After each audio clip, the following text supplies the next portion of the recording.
Everyone, this video we are looking at the MLB slate for this evening. We have 13 games, I believe 12 now that one game is postponed, but still another full slate of baseball. It's been kind of like that the entire year, just getting full slates. So let's get started. You can start by hitting the like button down below and subscribe if you have not already. I appreciate that. Looking at the totals for this slate, we have a couple teams with high totals that we want to probably pay attention to. Start with the Blue Jays. I like them a lot against Ryan Weber, who's been pretty bad. Both starts he got blown up. Blue Jays, the Baby Jays, have so much pop in their lineup with Biggio, Bichette, Gurriel, Tellez, Vlad Guerrero, Grichuk, Teoscar as your number 8 hitter, who has like 4 bombs already on the year. This team is pretty stacked with power, and I don't know if they will get a lot of love today because there are a lot of good teams that look pretty appealing. And then another team that looks good is the Twins against Jakob Yunis, who is righty. So they got you got a bunch of lefties in the lineup with Kepler and Rosario, and the righties that they have in the lineup are still very powerful hitters. Cruz, Garver. The Twins are probably another top stack for the day for me. The Reds have some really cheap hitters. If this is their lineup, you got a $2,400 hitter, you got a $2,800 hitter, you got Senzel, you got a leadoff hitter, 31, and then Castellanos and Suarez both mash left-handed pitching, so the Reds, another team to look at. And the Angels, Jordan Lyles has been awful against lefties in his career. Now that Texas is not much of a hitter's park anymore. I mean, the Angels still have a high total, so you can do that. But if this was last year's Texas ballpark, I would be all over the Angels. I still like Otani and Tommy La Stella really cheap there, but I don't know if I will be full stacking the Angels today. And then I like the Padres as like a sneaky stack. Luke Weaver always has some issues with control. He's gotten off to a rough start. This team has so much power as well. You have Cronenworth, who's looked amazing, number 5 hitter at just 2,700 for value. You got Machado, Pham, Grisham, Tatis, Will Myers gotten off to a red hot start. Padres are scary, and then the Dodgers are the other team that I'm looking at today. So probably like 4 or 5 teams that have my interest in some of the bats. I want to get the pitching right today, and it's going to start with Trevor Bauer, who is at 10-6, facing off against a Milwaukee team that their offense is just not as good as last year. Just looking at their lineup today, uh, Yelich had an inside the park home run yesterday, but he's hitting under 100. You have a bunch of strikeouts in there with Morrison and Justin Smoke. Garcia strikes out a decent amount. Narvaez, Gamble, Arcia. Lots of strikeouts for Trevor Bauer, who is one of the better strikeout pitchers in the league. He has been amazing in the first 2 starts, just 4 hits given up. So he also has a bomb YouTube channel if you want to follow a guy that vlogs. Trevor Bauer's YouTube is pretty spot on. So I like him a lot at 10-6. And then the second pitcher I think you could look at is like Matthew Boyd. He's been awful to start the year, but I expect him to bounce back. He's still pretty young. He shouldn't be declining this rapidly. He faced off against the Royals team that also hit around Tyler Chatwood yesterday. So the Royals have been not very good all in the year, but they've been surprising offensively. And then the Reds are pretty good offense. So now he's going to face a Pittsburgh offense who has been one of the worst in baseball this year. Their lineup is not scary at all, minus Josh Bell in there. See if we can find him. They already got their lineup confirmed, so you got Tucker, a decent hitter, but this lineup is just not scary. Nobody in this strikes fear besides Josh Bell. So I think 89 for Matthew Boyd is a bit cheaper than what you're probably going to get if he kind of returns to his form from last year. First base, you have Max Muncy, 5,300. I like him a lot. Vlad Guerrero, 48.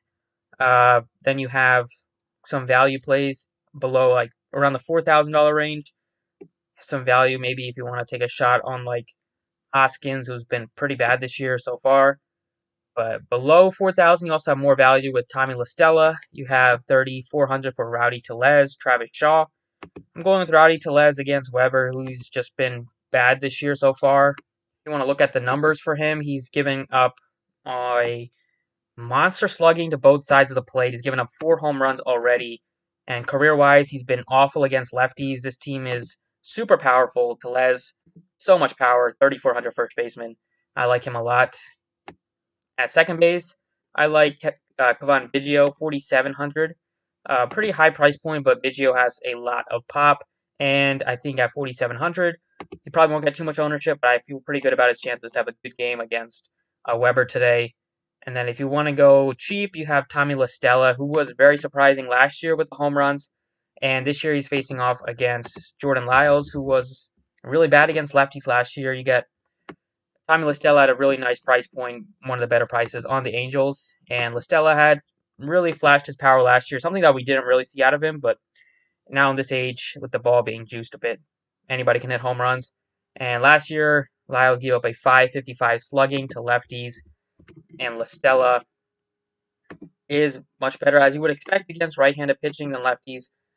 Doesn't have a ton of power. I'm not expecting him to hit home runs, but all I need is a couple hits out of him, and I'll be happy about paying just $3,500 for him. Last year, he batted 306 against righties with 13 home runs, and he also missed a bunch of time. That was only in 73 games. So, like LaStella at 3,500. At shortstop, you have a bunch of good options. You have Tatis at 5,400, Bichette at 4,900. Then you have the Dodgers, who look really good. Just 30 or 45 for Corey Seager, who is amazing against righties. Samardzija has been awful against lefties in the recent years, and Seager has been one of the better hitters on the Dodgers. The first couple weeks of the year, he's been red hot. If you look at his numbers for this season, he is batting a very nice 307, or that was 2020. For his career, he's batting 307 against righties with so much power. So, you want to look at the ISO for him. It's a 211 ISO. And Samardzija, we know, has been washed. He's gotten off to an awful start, and I do not think the Dodgers' red hot or powerful offense will be the cure for Samardzija getting out of his early season struggles. Only 2 strikeouts in 9 innings. He just has lost everything. And then you get Jock Peterson. The Dodgers are not that expensive. You have Jock Peterson, 4,100. AJ Pollock, just 3,100. Peterson, I like him a lot. He just mashes righties. So much power for him. Only 4,100 coming off of coming off of a 2 home run game. He did that plenty last year. That's his 3rd home run in 3 games. He is starting to heat up, and Samardzija, I think he can continue his success against Samardzija. He's also had some good success against him in his career. So, Jock Peterson at that price point, I will be definitely in on him. And then I will touch on some Fanduel plays that I like.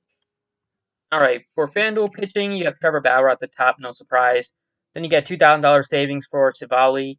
Zach Greinke's just 8,800, and then cheap Matt Boyd at 79.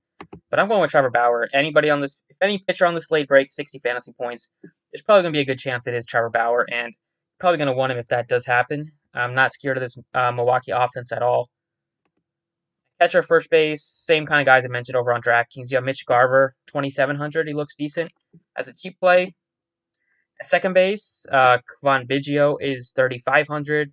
Scope is 3,000. Tommy LaStella is down to 2,500. But FanDuel, you have a little bit more flexibility with some cheap plays in the outfield, so I will pay up for Kevon Biggio at 3,500. I like the Padres a bit, and third base, Manny Machado is really, really cheap. He is cheaper than Colin Moran for some reason, but he's 3,200. I like the Padres a bit against Luke Weaver. I think they already played them once, and Machado had a good game in that one, or the Padres offense definitely did some damage. So Machado's kind of been up and down. He has shown a little bit more ability to steal some bags. I think he has 2 stolen bases so far this year, and at just 3,200, he's too cheap. And then in the outfield, you got more cheap plays, starting with Lourdes Gurriel at just 2,700, who's been he's amazing against lefties. He's still very good against righties. This Ryan Weber has been awful to both sides of the plate, so I'm not really worried about that. Gurriel is one of the better hitters on the team. Really cheap at just 2,700. Doesn't make a lot of sense. And then in the outfields, I will go with Nelson Cruz. I like the Twins, get some exposure to them. Nelson Cruz got off to a red hot start. He's still been very good this year. The home runs haven't been there in a bit, but I think it's going to change pretty quickly. I think tonight, good chance for him to take Junis deep or maybe that terrible Royals bullpen. So give me Nelson Cruz. He's expensive, but I like him against Junis. I think he matches up very well against him. So those are the quick picks for baseball tonight. Thank you for watching. I appreciate it. The NBA slate starts in an hour and a half, so I'm going to get ready for that. Best of luck to you guys on both sports. Hopefully, you guys all have a very good night, and I'll see you all back tomorrow morning. So, good luck tonight, and see you all then.